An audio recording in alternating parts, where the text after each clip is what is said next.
The opinions expressed on this program are those of the program hosts and their guests and are not necessarily those of WSTU, St. Mary's Episcopal Church, and Temple Beit Chaim. Products that may be mentioned are not necessarily intended as an endorsement. Any reproduction or retransmission of this broadcast is strictly prohibited. And now, WSTU presents a priest and a rabbi. Call in with questions and comments at 220-9788. 220-WSTU. Now, here's your host. Good morning, Stuart, Florida. It is a wonderful Friday morning here in our WSTU studios in the heart of South Florida. And it is my great honor and privilege to welcome us all back to A Priest and a Rabbi. Although Father Anderson is on assignment today, so he will not be with us. But I do have Rabbi Rose Durbin, the best darn looking rabbi west of the Jordan River. Aw, thanks, Maddie. So we are here. So I guess the show should be called today, Two Rabbis and an Absent Priest. Two rabbis that make out. Okay. That's going in the show notes.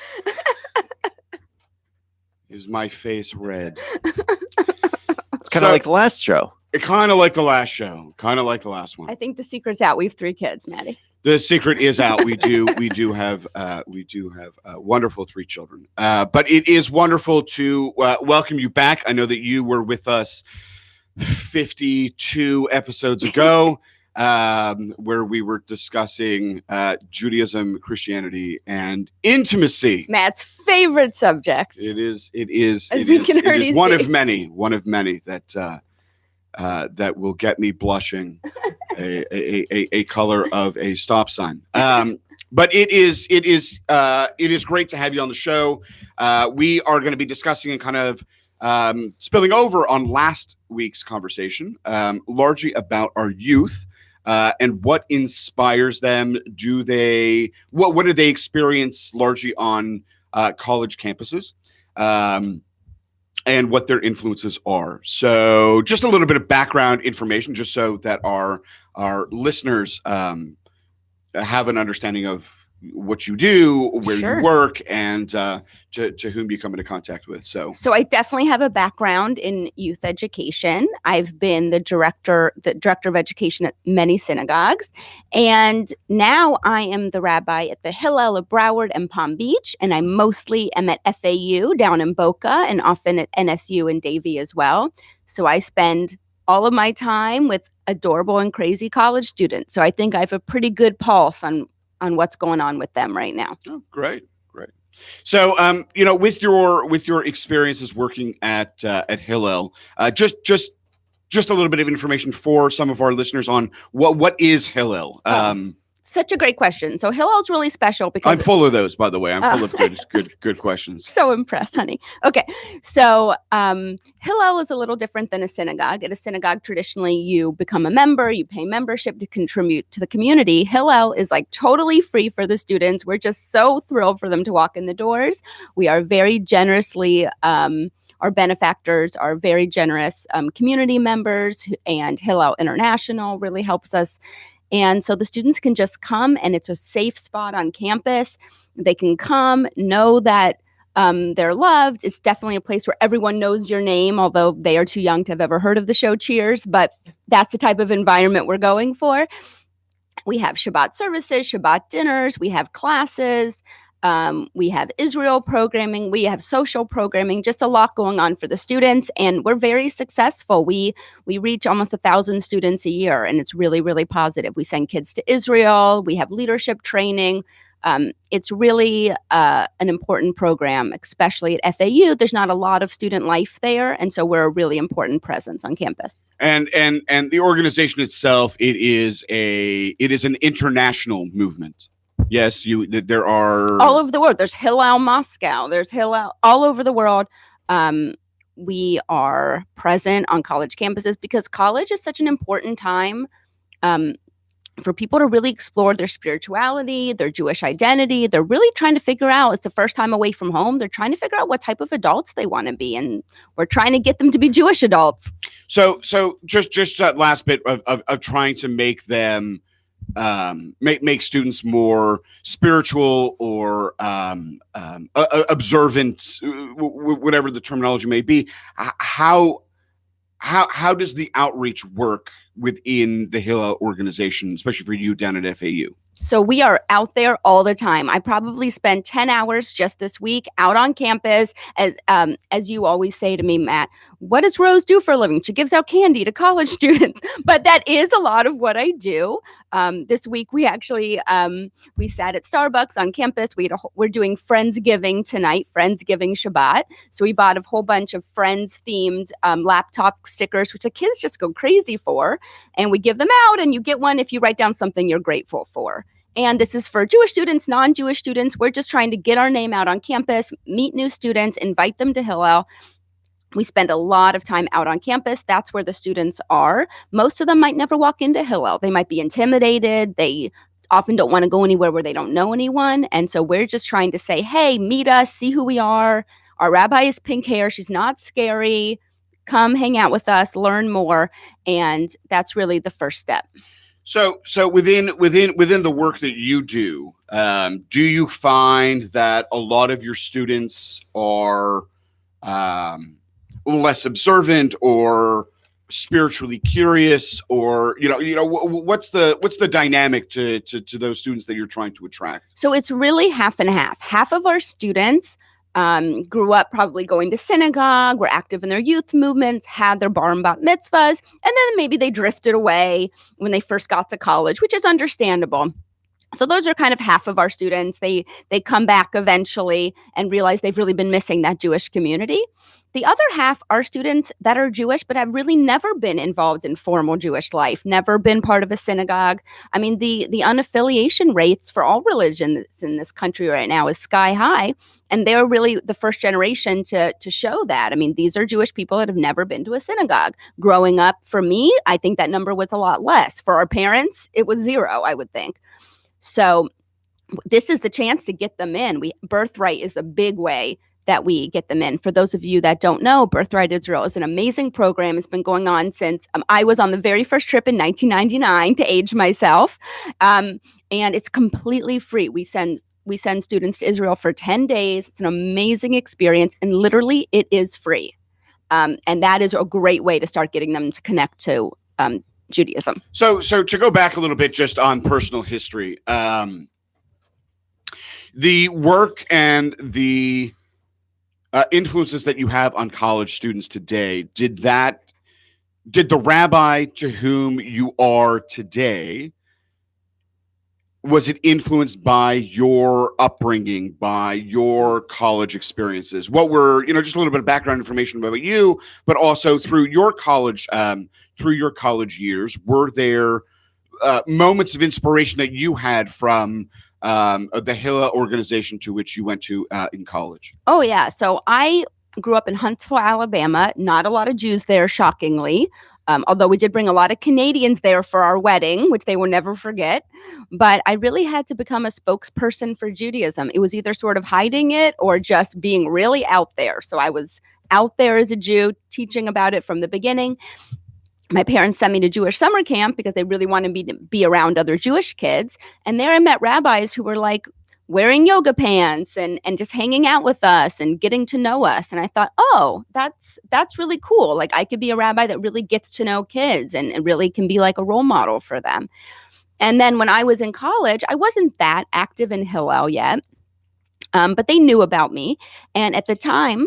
So within your college experience, did you go to a college that had a large percentage of Jews? Just say where. Oh, you just want me to brag that I went to Brown University?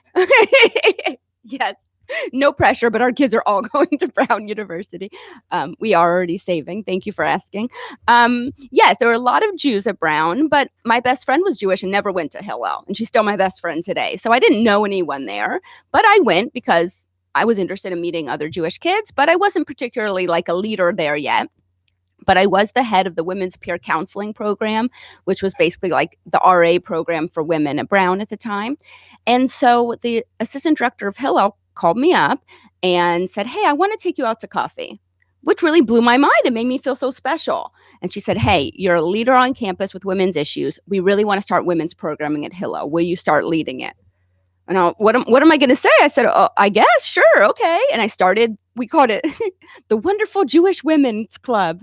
And it was really great. And it brought in, every month we had like a discussion. It brought in women from all over campus and never would have come to Hillel. And then that got me really connected to Hillel. And that's exactly what we do now. So however many years later, 20 years later, when I meet a student who I really think has something to add to our community, I take them out to coffee and I get to know them and I say, "Hey, we noticed a special thing about you. Will you be part of our community?" It worked then and it really works now. It makes students feel really special and seen. And the outreach that you do with Hillel, I mean, how do you reach students today? I mean, look, obviously, our synagogue very well. One of the ways that we reach out to a lot of our members is via email, via text, via phone call, those personal connections. What is it that Hillel does in order to reach that mass population that you're trying to access? So we are all about personal texting. That's, our students live on their phones, and texting them personally is such an important way to connect. So it's not just like a copy and paste, "Come to Shabbat tonight." It's like a, "Hey, Matt, how was your chem test this week? I know you were super stressed about it. Love to see you at Shabbat." And that's time consuming. I sent 70 of those texts yesterday. But that really makes students feel special, like we have a real connection, and I'm not just trying to recruit them for an event, because it's both things. I want them to come, not only because we do track our numbers and that's really important to us for funding, but also because I really know that they'll enjoy it and it'll be important to them and it'll make their whole week better. So we also are big on social media, big on Instagram, because our students are always on their phones.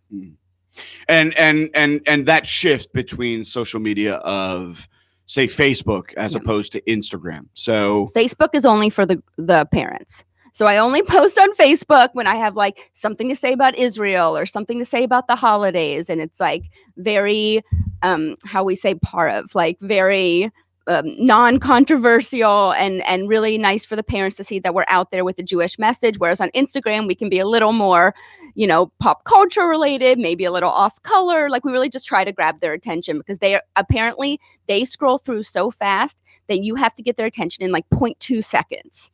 That's what the data shows now. So it's like, you got to be out there with like something really fun on social media. And through some of the programs that you do, what's the follow-up? Like, you send kids to Israel for a 10-day trip. Presumably there are meetings that are done before to kind of prep our students about what they might experience. And during the trip itself, I assume that there are personal moments that you share with these students to try and help them process, the experiences they have going through Israel. And then, of course, the follow-up after. What type of stuff do you guys do? That is something we're always talking about at Hillel, because the Birthright experience is so powerful. And thankfully, I have a very supportive husband who lets me go on Birthright every year and leave my family for 2 weeks. So I know personally that we have really amazing spiritual conversations on the trip. But then what often happens is they leave for the summer. We don't see them for a couple months, and we try so hard to bring them back in the fall. So we are texting them, we're harassing them out on campus, we're trying to get them to come back in.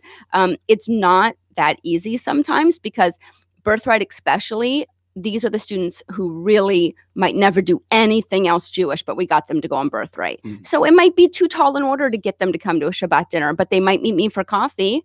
And we can process what the trip did for them. And that's huge. They have coffee with the rabbi. Their mom and their bubbies, their grandmas are cavelling about this, So that's a really important touchstone too. But follow-up is definitely a challenge, but we try all the time to improve it. And through your experiences having students go to Israel, what has been some of the very impactful moments for your students when they enter into, they land at Ben Gurion Airport in Tel Aviv? What type of experience? What do you see as a rabbi? For, of course, you have spent a lot of time in Israel. That's where we met when we were both living in Jerusalem at Shabbat dinner. Yeah. Oh my God, he's red now. What is embarrassing about that? You should just know that Matt Durbin is asking me many more questions now than he did on our first date. On our first date in Jerusalem, he talked the entire time, did not ask me a single question. So I'm really enjoying this interchange, by the way. I don't think the rabbi is. To answer your question, there are two types of responses. For the kids that grew up at religious school, for the kids that grew up at religious school and learned about Israel, it's really cool for them to see, oh my gosh, I learned so much about the Kotel, the Western Wall. I saw so many videos about Jerusalem and the old city, and now I'm actually here. And that just being there is very powerful for them because they've been hearing about it their whole lives. And of course, I try to step that up. Like I want them to cry. I'm looking for tears. I want them to have a spiritual transformation. So, you know, if we go to the traditional part of the Kotel, it's there's a men's section and a women's section. So I take the young ladies and I do a blessing for them. I do individual blessings and group blessings, and that just really is very important for them. And then for the students that really had no connection to Israel at all, it's really more through the people that they find a connection, because we have 10 Israeli soldiers on the trip with us, and it's a big reward for them because they really just act as participants. They're tourists in their own country. They bond so much with our students, and when our students meet them and realize, wow, these are real kids our age who are in the army instead of in college, and they really connect with them, and for them, that's the real aha moment of the trip. Is through your experience as well, sending kids to Israel, is the aim for, you know, Hillel of Palm Beach and Broward County, is your aim to get students right when they complete their first year so that there is follow-up exposure and kind of involvement throughout the rest of their college years? Or do you find that majority of your students that you're sending to Israel happen to be in their final year of college? Well, we really try to avoid that. We really try to get them to go freshman and sophomore year. You'll hear me say this over and over. I had 3 coffee dates with students yesterday. They're all freshmen, and they all said to me, oh, I'm going to go next year. I'm like, why, sweetie? Like, you never know what's going to happen next year. Your schedule might change. You might change your major. You might have a different job. You are never going to have this chance again. Like, when, Matt, do we have the chance to just go off for 10 days? Like, they don't understand.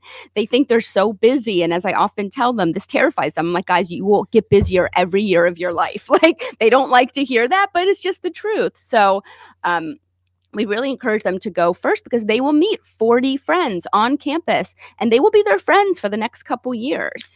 Is when you choose the dates to go to Israel for Birthright, are there other Hillels around the country that have the same time? Do you meet up together, or is it a completely isolated trip? Oh, no, we meet up with Hillels all over the country. Often, like for Shabbat, we had Shabbat with California schools. I think it was University of California in Berkeley we'd Shabbat with, and the kids could connect with them. I mean, Birthright's going on constantly. And just for our listeners out there that may not be familiar with Birthright, who funds Birthright? Well, it started with Jewish philanthropists and the government of Israel, and that's still who supports it today. Which is, just for some of our listeners who may not be familiar, you know, Birthright has sent, and I'm not sure what the numbers are, but something like 600,000 Jews. The goal is to reach 1 million. You know, over the course of the last 25 years, largely supported by the Bronfman family, who have supported the organization for a very long time. And if you had a message to a lot of our students as to go to Israel now, or, well, mañana, I'll do it next year, I'll do it when I can, you know, would there be a message that you would send to students? Yeah. Sometimes our students at FAU, they haven't traveled a lot. Some of them have never been on a plane. They feel a lot of anxiety about traveling. Most of them stayed at FAU because they wanted to be close to their families. So these are not always, I love them dearly, but they're not always the most adventurous students. And so you would think it'd be so easy. Like, of course I'll go. And that's what it was like when Birthright first started, because, I mean, are you kidding me? This is amazing. But, you know, you really have to sort of convince them. I mean, I know it sounds crazy. I was shocked when I started working at Hillel. I was like, what do you mean Birthright recruitment? Don't they come running to us? It really just takes building relationships. So once they really feel comfortable getting to know me and the other the staff members that'll be there, and I'll be on the plane with them. I'll be with them every step of the way. I'll talk to their parents on the phone first to answer all of their questions about safety. Once they have a relationship, it's much easier for them to feel comfortable to come. And for your students, just you raised a really important issue, which is safety and security. Do you find that some of your students waver a little bit in terms of, well, I just don't know if the Middle East is safe, if God forbid something were to happen? I mean, how do you quench some of those feelings for our students about safety given the trip? Oh, it's really important. It's a real concern for them. And I actually love when I get this question from students or their parents, because I can say with absolute conviction, there's nowhere I feel safer on this planet than in Israel. I wish that I felt as safe here in America, to be honest. When you go to restaurants in Israel, they check your bag. There's security everywhere you go. There's security at the train stations. There's security everywhere. And why don't we have that here? So I really feel tremendously safe, but also Birthright is so heavily monitored. I mean, we are in touch with the Israeli government every day to make sure that our itinerary is safe. We never go anywhere even close to any of the controversial areas that you hear about on the news. We primarily are in Jerusalem, Tel Aviv, a little bit up north in the Golan, doing a nice Jeep ride, but it's nothing close to any areas where there are rockets or anything like that. And we also have a guard on the trip, and we have 10 really cute Israeli soldiers with us. So once I explain all that to parents, they feel a lot more secure. And I would assume too that, especially for some of our listeners who may not be familiar with that region of the world, is that Israel is a military state as opposed to America, which is not. And I think that people need to be aware that under a military state, that not only do you have the military presence, you also have the police, you have the Jewish agencies, you have all these organizations that are out to protect, the citizens and the country itself. The worst thing for Israel would be for something to happen to an American kid on Birthright. Nothing bad has ever happened, and it won't. Like they take the safety of Birthright to the utmost importance. So, with the follow-up of what your students come back and they experience, I would assume that one of the impactful experiences that they share is, as you mentioned, the Kotel, the Western Wall, which I'm sure, conjures up huge emotive feelings. Are there any other instances throughout, the 10, 12-day experience with Israel that your students find are having real challenges processing? Well, for some of them, it might be their first Shabbat experience ever. On my last Birthright trip in May, the timing just worked out really great, and we had 2 Shabbats on the trip. And for a few of our students, they have never experienced Shabbat. And so that was a little challenging for them. We asked them to put away their phones for most of the day. We asked them to pray together. That might be very uncomfortable for some students who don't feel knowledgeable about Jewish prayer. That can be very challenging for them. But we're very knowledgeable about that. We work through it. We're very transparent about, hey, we know where you guys are with this. We know services aren't for everyone, but it's important for them to kind of sit in their uncomfortability a little bit.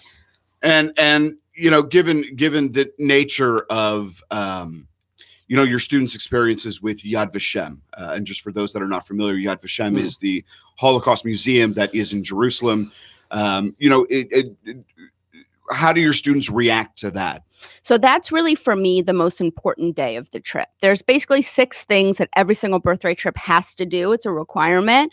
One of them is going to Yad Vashem, which is the Holocaust Memorial Museum. It's not only is it such an important learning experience for our students, but really just as museums go, it is such a powerful experience. I mean, it's so well done, the way that it's planned and the way the educators walk you through it.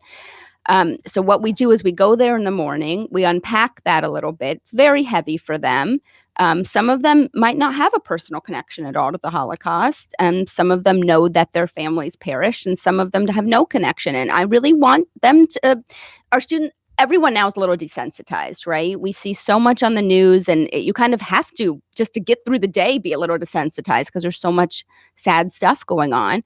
And I really want to break them down on that day. That is a day I'm really strict. If I see kids not paying attention, if I see them with their phones out, like that is when the wrath of Rabbi Rose comes out, unlike any other day on the trip. Then we have a little break, and after that experience, and then we go to Har Herzl, which is the military cemetery. And that is a very powerful experience because as we walk through it, they see all of the ages on the tombstones are their ages. So they walk through and it's 19, 20, 21, 18, over and over and over again. And for thousands and thousands of graves. And you walk up the mountain and you're seeing all of this and you don't even have to narrate that much because the impact hits them that while they're out going to tailgates and frat parties, their brothers and sisters in Israel are dying so that we can have a Jewish state. And then during the tour, the Israeli soldiers who are in uniform that day, they're required to be in uniform at Yad Vashem and Har Herzl. They talk a little bit. They'll find a friend that died in their unit and talk about them very simply. And what more can you say? And then we get to the very top of the mountain. We process that whole day, and they finally feel like, wow, like this is what we sacrificed to have a Jewish state. This is why we have a Jewish state. It's a very important day pedagogically.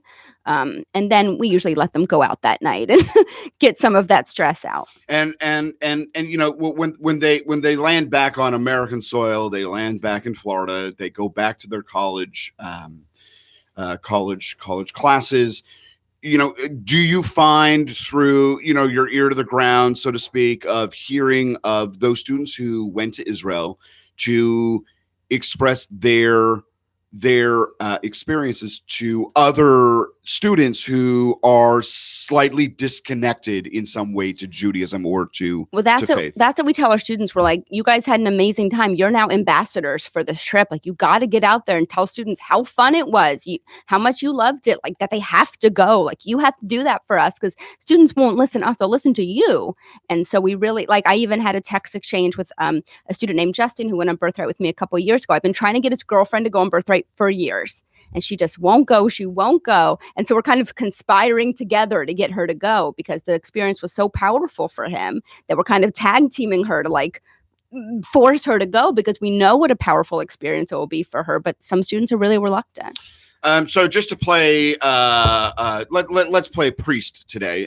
So from a interfaith perspective, I mean, is there work that you do amongst the interfaith community? Obviously, you know, your focus is Judaism and the Jewish students on campus, but is there some connection with, you know, the non-Jewish students on campus to get them, informed about what Jewish practice is, and vice versa? Is there that type of stuff? Or? Oh, we do that. So much. Everyone is welcome in Hillel. That's our tagline. Hillel is your home. Everyone is welcome. There are really only two programs we have at Hillel that you have to be Jewish for, actually. One of them is Birthright, and one of them is a Jewish Learning Fellowship, which we can talk about later. Everything else, everyone is welcome to come. Shabbat dinners, our weekly lunches. We often have non-Jewish students. You know, our students bring friends, and we welcome that. One of our missions is to end anti-Semitism, and the way you end anti-Semitism is to get people to be with us and to learn about us and to ask their questions and feel comfortable. It's really hard to hate Jews after you've been given 50 free Shabbat dinners. Like, it's just hard to hate us then, you know? So that's what we're doing. But we have an Owls for Israel club on campus. And their goal is really just to reach non-Jewish students. And so they do a lot. We have Israel Awareness Month in February. We're going to have we have a culture shuk, a culture celebration, and we do big stuff out on campus to let people see that Israel's not just about the conflict. It's also about LGBTQ rights. It's about it's the greatest democracy in the Middle East. We're leaders in medical innovation. Like, we're trying to get all of those messages out there. And we send 20 non-Jewish students to Israel a year on a special trip. We send non-Jewish students to AIPAC, which is the Israeli lobbying conference. We really want them to learn more and connect. And I'm in a group with interfaith clergy. So I have my own kind of Christian Anderson, and we have meetings together with all of the other interfaith clergy on campus to try to have events together. It's very important. Oh, wow. So we're just going to take a quick break, and when we come back, we'd like to explore the issues of what stresses and challenges that our students face today on college campuses, and how that's mitigated, and also, talking about students' relationships with religion. Are they accessing it? Are they open-minded? Are we closed in some way? And as professional leaders, how do we harness that? So we'll be back in a few, and we look forward to continuing the conversation.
Welcome back, Stuart. Welcome back to A Rabbi and a Rabbi Walk into a Radio Station. We are a priest and a rabbi minus a priest, add an additional rabbi, and we have our show this morning. We are talking today about college, our students, how our youth are impacted by religious moments, religious experiences through their life, through their upbringing, and what they experience on campuses today. I do have a very special guest, Rabbi Rose Durbin. I do know her. I know her well. Biblically. Okay, thank you. Which is nice because it's the flow of conversation. We don't very often get to have it. I know this is like a date. It's like a date. This is so nice. But so to go back on the conversation in terms of you work with a lot of students, and for those that are just not familiar, Rabbi Rose is the campus rabbi for Hillel at FAU at Lynn University and Nova Southeastern. Yes, down in Fort Lauderdale. So you work with a lot of students, and through your experiences working with these college students, do you find that there are challenges or there are stresses that our college students are facing today? If we look at it from a Jewish perspective, do you find that our students are experiencing forms of either overt or inadvertent anti-Semitism challenges, on college campuses? What has been your experience? Well, we've been really lucky. We haven't had a lot of anti-Semitic action on at FAU. That was a problem quite a few years ago. And it's really gotten much better for us, although it is a big problem at other campuses right now. The main issue for our students is purely stress and how they deal with it. My main concern this year is really making sure we're supportive of their mental health and their well-being. So next semester, we're doing a program called Wellness Wednesdays. And every Wednesday, we'll have lunch and learn something about Jewish values and wellness and how central it is to take care of their mind, body, and souls, especially in college. Every semester, I'm just seeing them be more and more stressed. Are you also finding that through your work that you are also involved administratively with the administration at FAU or on the college campuses in terms of trying to exert yourself as a Jewish presence, that there are, certain challenges that our students face that perhaps not every single student faces throughout their college experience? Is there a conversation that happens between you or Hillel and the organization? Oh, definitely. One of my roles is to create these connections out on campus. So we have a great connection now with Greek life so that they know to schedule their fall activities in a way that's respectful of the Jewish holidays. We have a very close relationship with the counseling center on campus. So that's we're always promoting that students can go get counseling same day they're feeling anxious, like that resource is available to them. Yeah, we work very closely with the campus.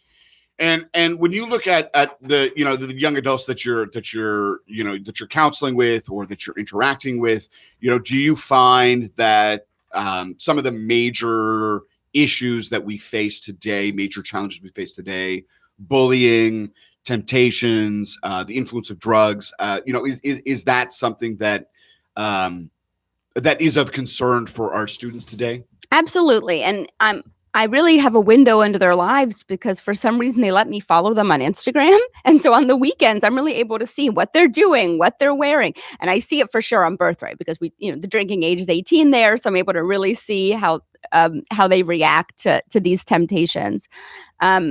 Listen, that's the whole thing about college, right? They have to sort of figure out their limits and they have to figure out how to take care of themselves and how to prioritize school. I mean, often they get to campus and they're so excited by everything that's going on, tailgates and Greek life, and all of a sudden they're failing 3 classes. And they have to sort of realize for the first time, no one's here to save me. I could lose my scholarship. I would have to go home. I love college. I want to be here. I should fight for this.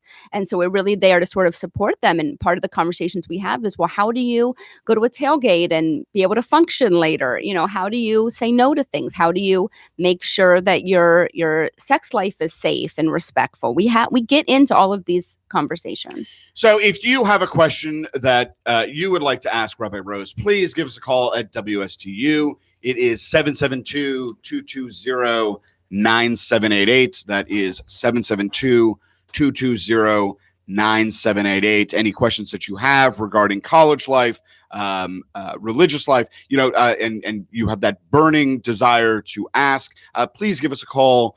Again, 772-220-9788.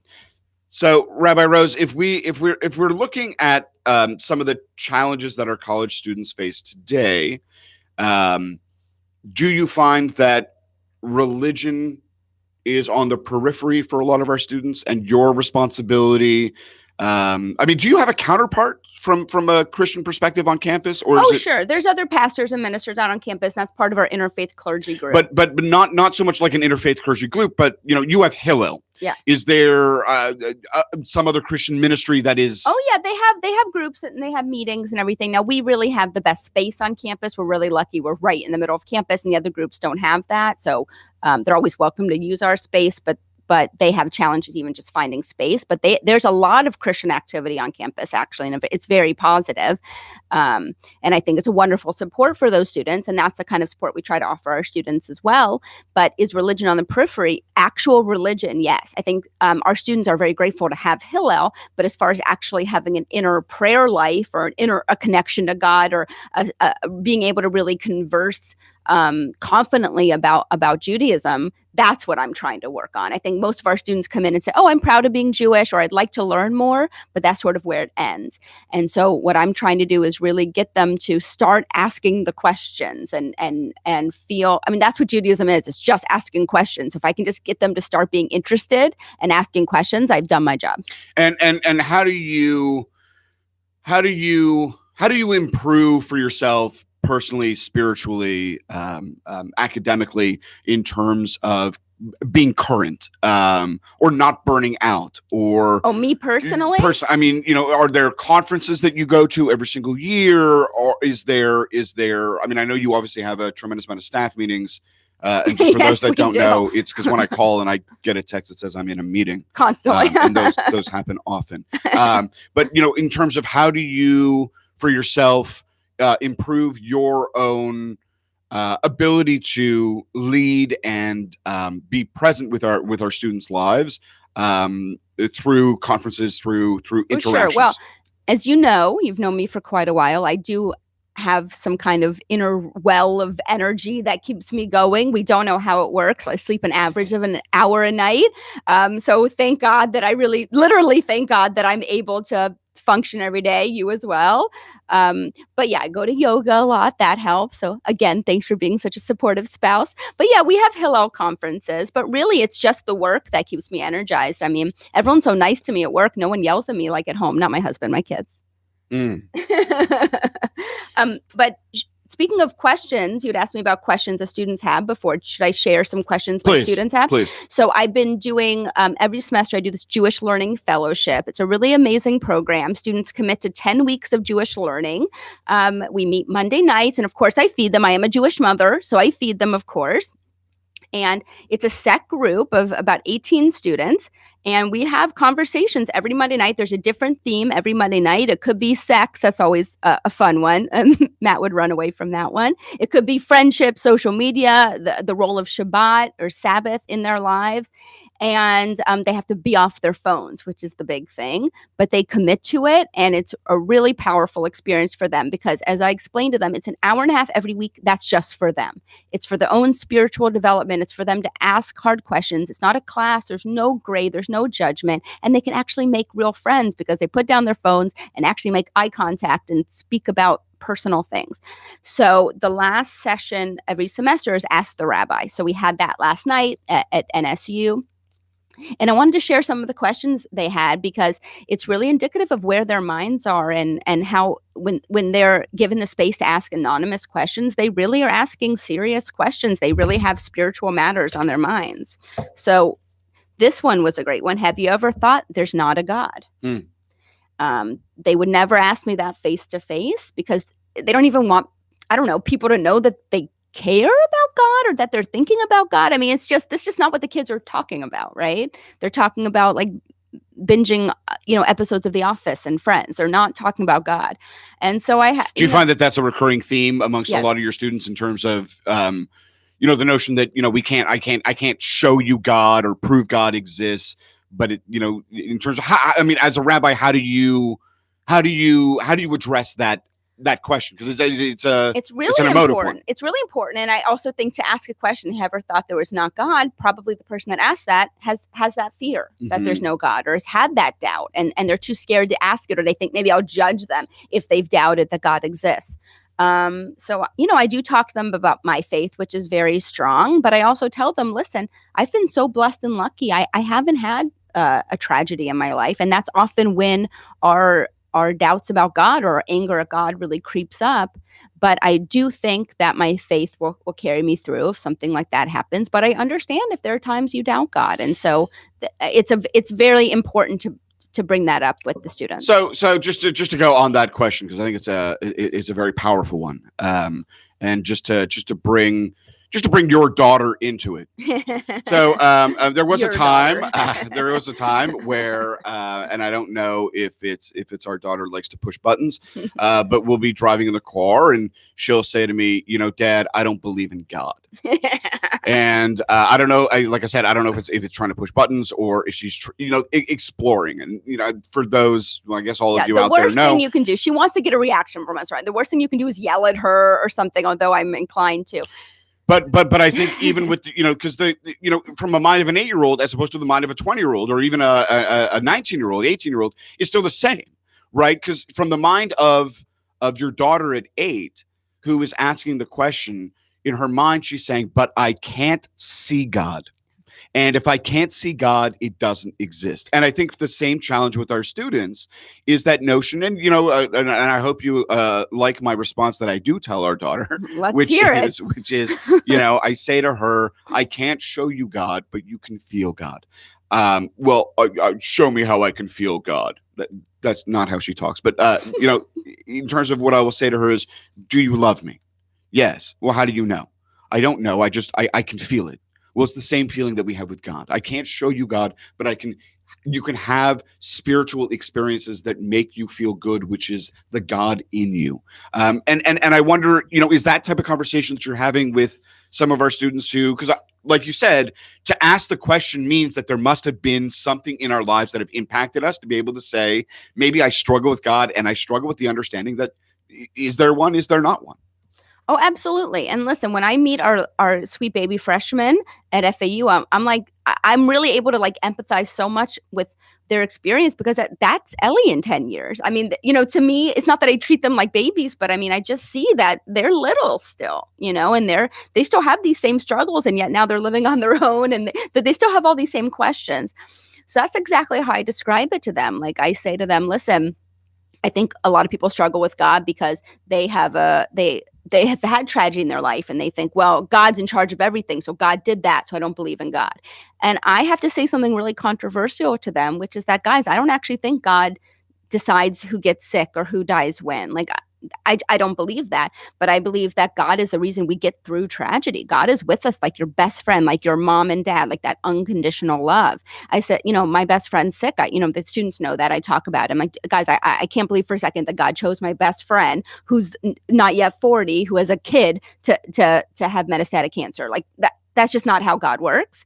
But the fact that she has so much support and love in her life is because of God. And that's how I present it to them, in a positive way, not a negative way. So any other questions that our students are asking? They love to ask, is there a heaven or hell? That's a big one that always comes up every time, which I think is really important. And what I always stress to them is, guys, something I love about Judaism is that we need to be the menschiest, the best people we can be on earth. We don't know what's going to happen after. So we have to just be the best we can be every day and try to follow, the guidelines of the Torah and our tradition every day, because this is it. Like, this is what we have. Mm-hmm. This is our lives. Yeah. And it's really, I really try to teach the kids that like Judaism is like a mindfulness exercise. So like life can just go, go, go, go, go. And Judaism is what makes you stop and look at the people in your life. I mean, I always tell them, like, guys, when I'm home on Shabbat, I bring the kids in from the kitchen. I make them turn off YouTube. They're so grumpy. They're so tired. I make them sit in the kitchen and light candles and do the blessings. They're rolling their eyes. They're fidgety. They're exhausted. This is a scene we're very familiar with. But we have to look each other in the eye. I tell them I love them. I tell them Shabbat Shalom. I give them a blessing. They don't want it, but you know what? I think somewhere in there, they're glad that we're having that time together. Do you find that, especially given the question that you just posed, that, when you effectively say to our students, in Judaism, we do not believe in hell, that, kind of ears perk up a little bit in terms of, wow, whoa, what do you mean? That happened last night. I said, guys, hell for us is the few times it's mentioned, it's really more of a metaphor or an allegory. But really, we're not trying to scare you into being good. We just want you to be good because that's what God tells you to do. These things, so do them. Don't worry about what happens next. Just listen to what God's telling you. And just as a couple follow-up more questions, sure. I know we are running out of time. This one's great. As a rabbi, have you engaged in activity that would be seen as unlawful in the Torah, i.e. cheating, stealing, sex before marriage? This one, they always ask me if I've had sex before marriage. Oh God, he's going to turn tomato red again. They're really fascinated by this. And I think it's very important. Listen, this is a group of students I've been with for 10 weeks. So I'm pretty open with them at this point. I think it's important for them to know that it's okay to ask these questions, and it's okay. We're not expecting you to be perfect. What is perfect? Should you, and I'm very open with them about this, that just because I'm a rabbi, I'm not a perfect human. I'm just trying to teach them about Torah and be the best person I can be. But, I haven't always done, done everything according to the book, if you will. But that's where I've learned, and that's the experiences I have to share with them. So I'm very open with them about that. And just one more final question, sure, that your students have asked. Oh yeah.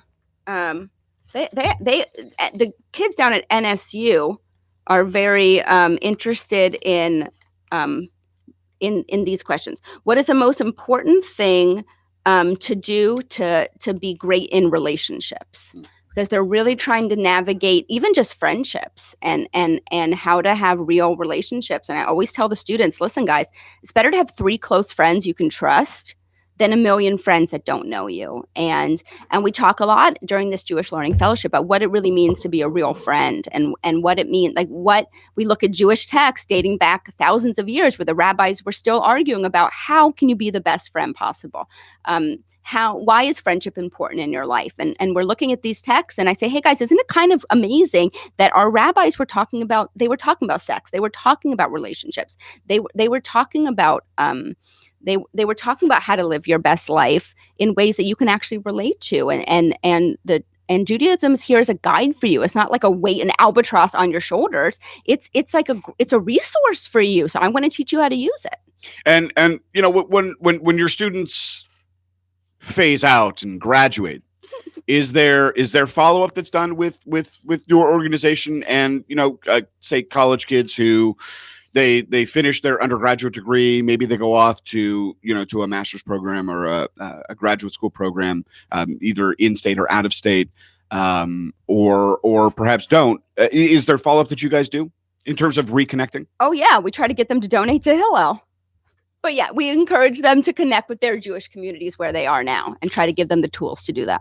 So just before we run out of time, if there is one thought that you would like to impress upon our college students today in terms of engagement, in terms of access to, you know, religious theology, religious understanding, community, what would it be? Absolutely. What I always tell the students, especially on Birthright, I have this mantra: this is now. Like, this is your college experience. You know, you can be stressed all the time, or you can hide in your room and watch Netflix, but this is it. You will never have this time again. So come to Hillel, try something new, meet new people, get out there, learn new things, ask questions, because this is your time to do that. You know, they think there's always going to be more time, but life is short, and this is the moment for them to come explore. And so I'm just like, guys, let's do this. So on behalf of a priest and a rabbi, Rabbi Rose, thank you very much for joining us today. If you are down in the Boca area, please join Rabbi Rose and the Hillel community at FAU for their Shabbat evening services. They begin at what time? 6 o'clock? 6 o'clock. So, you know, if you are down there and you want to experience it, come join.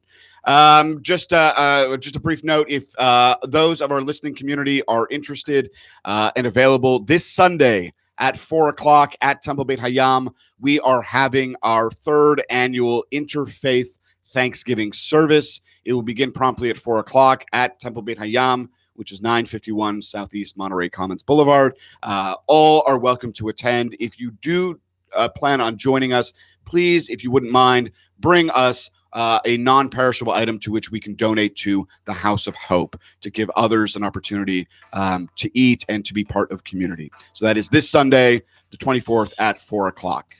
We thank you very much and have a wonderful and restful weekend, and we look forward to connecting with you next week.